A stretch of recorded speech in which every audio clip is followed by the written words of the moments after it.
ஒரு சோசியல் மீடியால பாத்தீங்கன்னா ஒரு 1 மினிட் வீடியோ அட்வர்டைஸ்மெண்ட் எடுத்தீங்கன்னா ஒரு 10 செகண்ட் கூட இருக்கா ஸ்க்ரோல் பண்ணிட்டு விட்டு போயிட்டே இருப்பாங்க. அப்படி பார்க்கறதுல ஒரு சமீபத்தில் ஒரு வீடியோ பார்த்தேங்க, ஒரு ஹோம் அப்ளைன்சஸ் வீடியோ.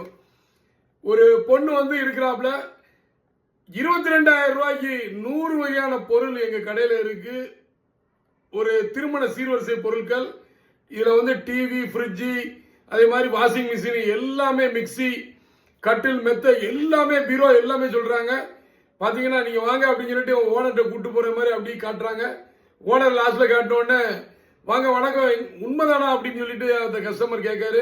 உண்மைதாங்க, 22,000 மாத்திரம் கொடுங்க, கல்யாண வேலைக்கு நீங்க பாத்துக்கிட்டே இருங்க, பத்திரிக்கை வைங்க, கல்யாணத்துக்கு முந்தின நாள் ஒரு 1 லட்ச ரூபா கொடுங்க, 1,22,000 ரூபா தான் பொருள், 100 வகையான சீர்பொருள் அப்படின்னு சொல்லி சொல்றாரு.